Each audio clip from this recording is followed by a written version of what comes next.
dilawan man na. Dilawan man na. Kaning tao dire ang sigig samok-samok nako. Itsa dilawan man kang anong gadudol man kang bibisara karon. Ayaw na ingon si VP Sara, ayaw na lang nagisgutan kay karon ang kinahanglan mo daog yun si Sara for president. Kung dilaw ka, kung pulaw ka, kung pink ka, kung blue ka, kung sa wala na minimo kaakig, wala kami kaakig sa inyo. Upod na lang kita diritanan kay Sara para sa aton pungsod. Dahil kung hindi si Sara Duterte ang magpresidente, walang mananagot. Kaya si Rowena Guanzon magsasara Duterte. Kasi Sara Duterte lang ang presidente na kung siya ang manalo, may mananagot. Ilang taon na ako sa politika. Sa tiyan pa lang na nanay ko, 67 years old na ako. Ngayon, politiko na ako. Board member man nanay ko, 33 years. Wala pa ako nakita ng gobyerno na ganito. Puro ka magnanakaw. Mga kawatan. Ang kailangan ng Pilipinas, reforma. Zero corruption. Zero tolerance. That is why, this early, I already commit my support to you, Vice President Sara Duterte. Whether I run for senator or not, I am going to campaign, as I am campaigning now, for Sara Duterte, who will be the next president of the Philippines. Gusto kong iparinig ninyo hanggang sa Malacanang.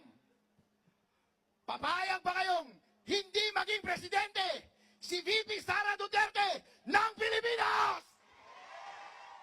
Maraming salamat po.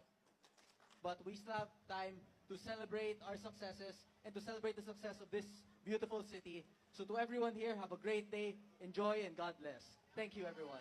Ang araw ng Davao at ang isang special day, ang birthday ni former President Rodrigo Duterte. I'm sure it's going to be a very festive day.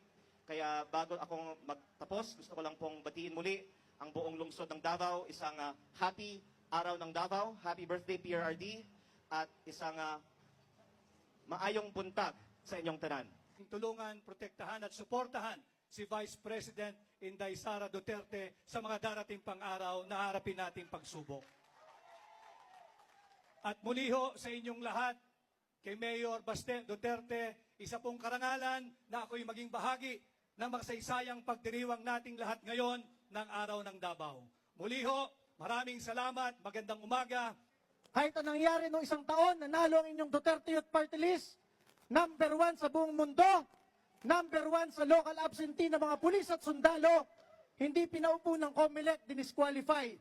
Pero nandito kami ngayon, naninindigan para kay Vice President Sara Duterte dahil alam namin, pag-upo ng ating Pangulong Sara Duterte, babalik ang hustisya sa ating bansa, mababawi lahat ng ninakaw sa sambayan ng Pilipino at lahat ito ay magpapatuloy sa tunay na pagbabago na nilagay ni Rodrigo Duterte sa sambayan ng Pilipino. Muli po, maraming salamat po at happy birthday po kay Pangulong Rodrigo Duterte. Huwag tayong pabubudol. Sa 2028, magsama tayo sa tagumpay. Ito po si Atty. Ferdy Topacio, matapang na tao. Walang kinakatakutan, asawa ko lamang. Maraming salamat po. Mabuhay ang Davao. Mabuhay si Presidente Duterte. Mabuhay ang susunod na Presidente Duterte. Mabuhay ang pamilya Duterte. Mabuhay lahat ng mga bayan lumalaban sa mga api. Mabuhay po tayong lahat. Daghang salamat. Para Duterte!